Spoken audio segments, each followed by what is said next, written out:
इंसानों को गुलाम बनाकर तो हजारों नवाब बने, लेकिन आज हम एक ऐसे शख्स के बारे में बात करने जा रहे हैं जिन्होंने गुलामों को इंसान बनाया है। हम बात कर रहे हैं समानता के प्रतीक कहे जाने वाले भारत के महान पुरुष और भारत रत्न डॉक्टर बाबा साहेब भीमराव अंबेडकर की, जिन्होंने हमारे देश का संविधान बनाया, गरीब, दलित और महिलाओं को उनका अधिकार दिलाया और समाज के ऐसे तमाम कुरीतियों को खत्म किया जो आम नागरिक के हित में ही नहीं थे। बाबा साहेब का यह मानना था कि मैं ऐसे धर्म को मानता हूं जो स्वतंत्रता, समानता और भाईचारा सिखाता है, लेकिन जिस महापुरुष ने पूरे देश के लिए इतना कुछ किया, उनके शुरुआती दिनों में उनकी नीची जात को लेकर समाज द्वारा किए गए अत्याचारों को जितना झेला है, शायद ही कोई और ऐसा होगा जो ऐसे अपमानों को भूलने के बाद आगे बढ़ते रहने का सोच रखता होगा। बाबा साहेब के बारे में और करीब से जानने के लिए उनके जीवन के शुरुआती दिनों को जानना बहुत आवश्यक हो जाता है कि किस प्रकार उन्होंने अपने जीवन में तमाम कठिनाइयों का सामना करते हुए अपने जीवन में सफलता प्राप्त किया।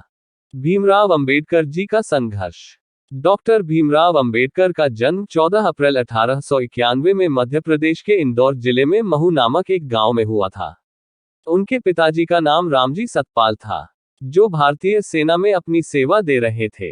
वे अपने अच्छे कार्यों के दम पर ही सेना में सूबेदार का पद प्राप्त किया था। उनकी माताजी का नाम भीमा बाई था। उनके पिताजी घर में सभी बच्चों को पढ़ाई लिखाई और कड़ी मेहनत के लिए हमेशा प्रोत्साहित करते थे। इसी कारण से अंबेडकर जी को पढ़ाई लिखाई का शौक बचपन से ही था। भीमराव अंबेडकर जी का स्कूली जीवन। अंबेडकर जी महार जाति से थे, जिसे उस जमाने में लोग अछूत भी कहते थे। उस जमाने में अछूत का अर्थ यह होता था कि यदि किसी नीची जात द्वारा ऊंची जात के वस्तु को छू दिया जाता था तो उसे अपवित्र मान लिया जाता था, तथा ऊंची जात के लोग ऐसे वस्तु को अपने उपयोग में लाना पसंद नहीं करते थे। यहाँ तक कि नीची जात के बच्चे समाज के इस बेहद ही घटिया सोच के कारण पढ़ाई लिखाई के लिए स्कूल भी नहीं जा सकते थे। लेकिन भाग्यवश सरकार ने सेना में काम कर रहे सभी कर्मचारियों के बच्चों के लिए एक विशेष स्कूल बनाया था, जिसके कारण अंबेडकर जी का प्रारंभिक शिक्षा संभव हो सका। स्कूल के शुरुआती दिनों में संघर्ष। स्कूल के पढ़ाई लिखाई में अच्छे होने के बावजूद अंबेडकर जी और उनके साथ के सभी नीची जात के बच्चों को कक्षा के बाहर या कक्षा के कोने में अलग से बैठाया जाता था, और वहां के अध्यापक भी उन बच्चों के ऊपर थोड़ा सा भी ध्यान नहीं देते थे। और हद तो तब हो जाती है जब उन्हें पानी तक को पीने के लिए नल तक को छूने की इजाजत नहीं थी। स्कूल का चपरासी आकर दूर से उनके हाथों पर पानी डालता था, तब जाकर बच्चों को पीने के लिए पानी मिलता था। लेकिन जब चपरासी नहीं होता था तो उन बच्चों को बिना पानी के ही प्यासे रहना पड़ता था। अब आप खुद ही सोच सकते हैं कि ऐसे समाज में कौन सा बच्चा स्कूल जाना पसंद करेगा, और यदि कोई बच्चा जाता भी है तो वह कितने दिनों तक वह वहां पर रुक पाएगा। बचपन के दिनों में सबसे कठिन समय। 1894 में अंबेडकर जी के पिता का रिटायरमेंट होने के कारण महाराष्ट्र के सतारा नाम के एक जगह पर चले गए। लेकिन सतारा आने के 2 साल के बाद ही अंबेडकर जी के मां की देहांत हो गया। उसके बाद उनकी बुआ मीराबाई ने कठिन परिस्थितियों में उनकी देखभाल की। रामजी सतपाल और भीमाबाई के 14 बच्चों में केवल 3 बेटे बलराम, आनंदराव और भीमराव और 3 बेटियां मंजुला, गंगा और तुलसा इन कठिन परिस्थितियों में जीवित बच पाए। भीमराव अंबेडकर जी की अपनी शिक्षा में पहली सफलता। अपने भाइयों और बहनों में से भीमराव अंबेडकर ही समाज को अनदेखा करते हुए अपनी पढ़ाई में सफलता प्राप्त किया और अपनी आगे की भी पढ़ाई जारी कर पाए। 1897 में अंबेडकर जी ने बंबई एल्फिंस्टोन हाई स्कूल में दाखिला ले लिया और उस स्कूल में छोटी जात के पढ़ने वाले पहले छात्र बन गए।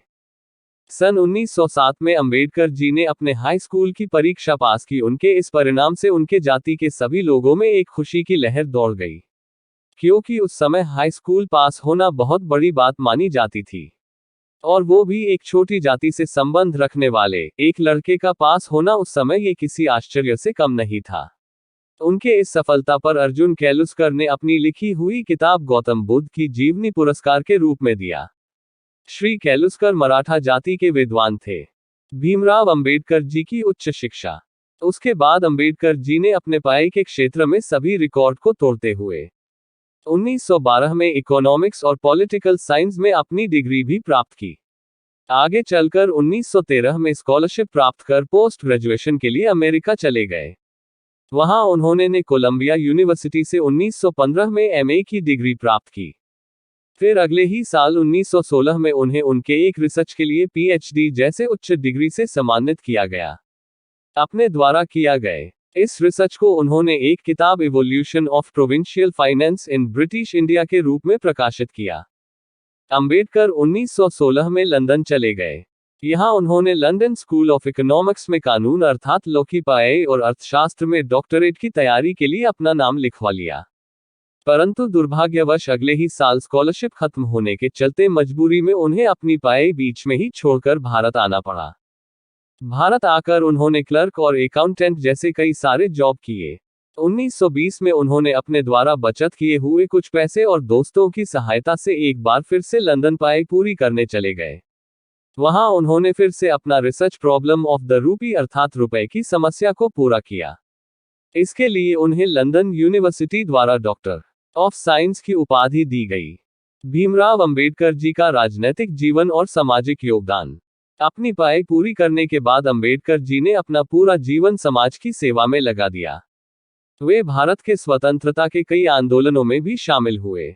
दलितों की सामाजिक आजादी और भारत को स्वतंत्र राष्ट्र बनाने के लिए उन्होंने कई सारे पुस्तकें भी लिखा, जो पूरे समाज में सभी वर्गों को प्रभावित किया।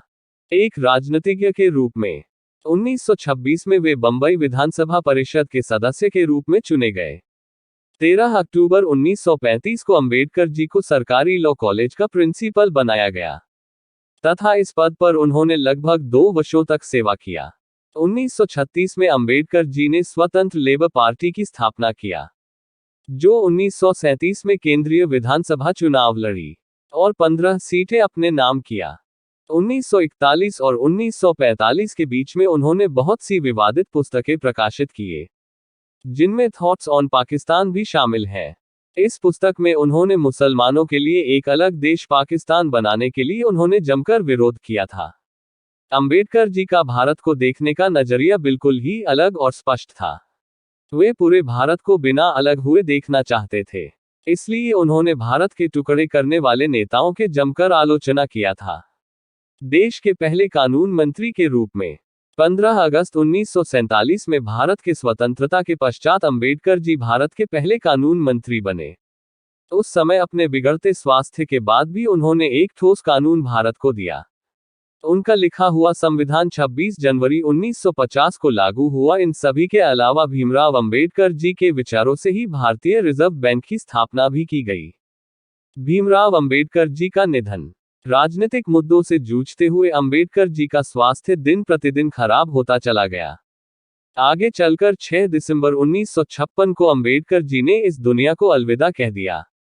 सारांश: अंबेडकर जी ने अपने जीते जी बेग समाज की सोच को काफी हद तक परिवर्तन किया। गरीब, दलितों और महिलाओं को उनका अधिकार दिलाया और हमारे देश को न जाने कितना कुछ दिया जिसे हम शब्दों में बयान नहीं कर सकते हैं।